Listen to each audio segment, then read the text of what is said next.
નમસ્કાર. જો કોઈ ગુજરાતની એકદમ પ્રતિષ્ઠિત સંસ્થામાં કારકિર્દી બનાવવાનું વિચારી રહ્યું હોય તો આ માહિતી તેમના માટે જ છે. ગુજરાત યુનિવર્સિટીએ 2025 માટે એક બહુ મોટી વહીવટી ભરતી જાહેર કરી છે.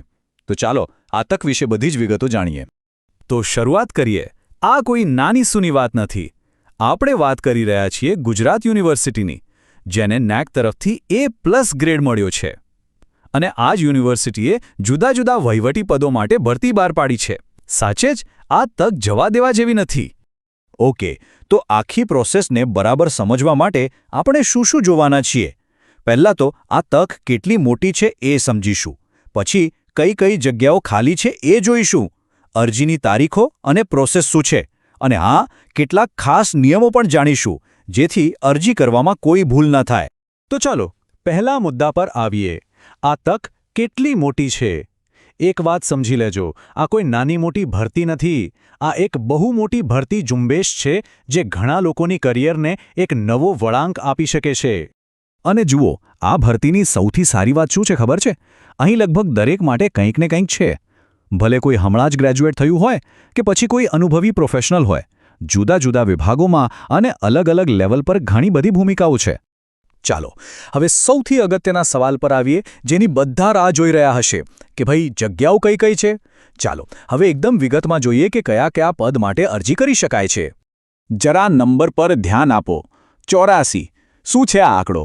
આ છે જુનિયર ક્લાર્કની જગ્યાઓ.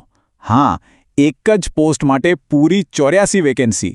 આના પરથી જ અંદાજો લગાવી શકાય કે આ ભરતી કેટલી મોટી છે. તો જેવી રીતે આપણે વાત કરી, સૌથી વધુ ભરતી છે જુનિયર ક્લાર્કની, પૂરી 84 જગ્યાઓ. પણ એટલું જ નથી, સિનિયર ક્લાર્ક માટે 7 અને લેબોરેટરી આસિસ્ટન્ટ માટે 2 જગ્યાઓ પણ છે. એટલે કે ઘણા બધા લોકો માટે અહીં તક રહેલી છે. હવે આ ટેબલ પર ખાસ ધ્યાન આપજો. આ બહુ જ કામનું છે. આમાં જુનિયર ક્લાર્કની જે 84 જગ્યાઓ છે એનું કેટેગરી પ્રમાણે બ્રેકડાઉન આપેલું છે.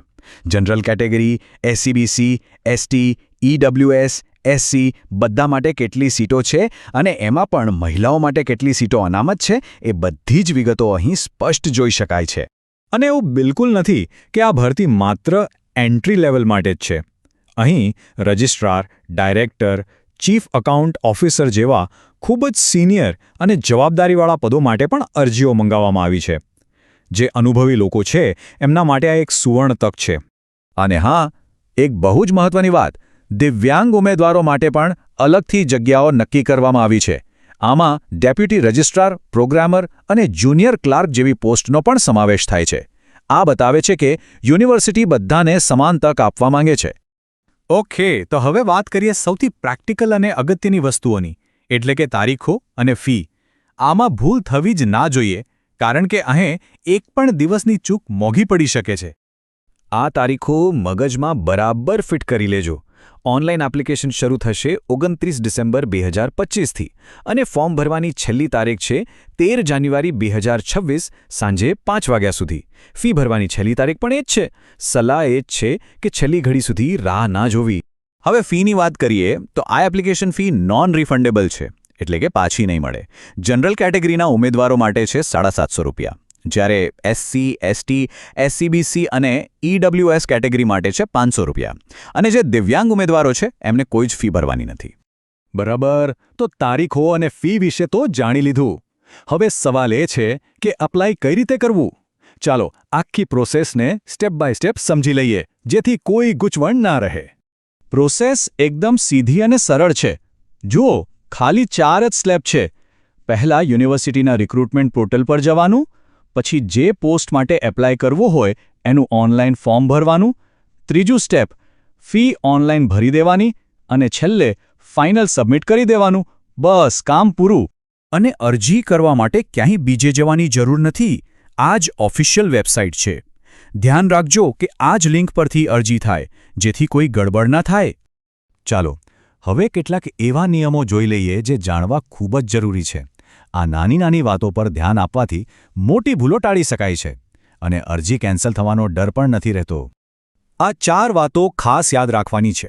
પહેલું, જો એક કરતાં વધુ પોસ્ટ માટે અરજી કરવી હોય તો દરેક માટે અલગ અરજી અને અલગ ફી ભરવી પડશે.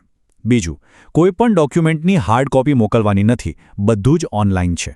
ત્રીજું, પરીક્ષા કે ઇન્ટરવ્યૂની તારીખો વેબસાઇટ પર જ આવશે, એટલે વેબસાઇટ ચેક કરતા રહેવું. અને ચોથું, યુનિવર્સિટી પાસે ભરતીમાં ફેરફાર કરવાનો કે રદ કરવાનો અધિકાર છે. હવે એક સવાલ જે ઘણા લોકોને થતો હોય છે કે જો કોઈ પહેલેથી જ ક્યાંક નોકરી કરતું હોય તો એમના માટે શું? તો હા, એમના માટે એક ખાસ નિયમ છે. આ વાત નોટિફિકેશનમાં એકદમ સ્પષ્ટ લખેલી છે. જો કોઈ ઉમેદવાર અત્યારે કોઈ બીજી સંસ્થામાં નોકરી કરે છે તો તેમણે પોતાના વિભાગના વડા કે એમ્પ્લોયર પાસેથી એક નો ઓબ્જેક્શન સર્ટિફિકેટ એટલે કે NOC લેવું પડશે. અને એમાં લખેલું હોવું જોઈએ કે તેમને આ અરજી કરવા સામે કોઈ વાંધો નથી. આ NOC અપલોડ કરવું ફરજિયાત છે, નહીં તો અરજી આગળ નહીં વધે. તો આ આખી વાતનો સાર શું છે? સાર એ જ છે કે તક બહુ મોટી છે, પણ સફળ થવા માટે નાની નાની વિગતો પર ધ્યાન આપવું અને દરેક નિયમનું બરાબર પાલન કરવું ખૂબ જ જરૂરી છે. તો હવે અંતિમ સવાલ એ છે કે શું કારકિર્દીનું આગલું પગલું ભરવા માટે અને ગુજરાત યુનિવર્સિટી સાથે જોડાવા માટે સૌ તૈયાર છે? વિચારવાનો અને નિર્ણય લેવાનો સમય આવી ગયો છે. અને હા, અરજી કરવાની છેલ્લી તારીખ ભૂલતા નહીં. સૌને ખૂબ શુભકામનાઓ.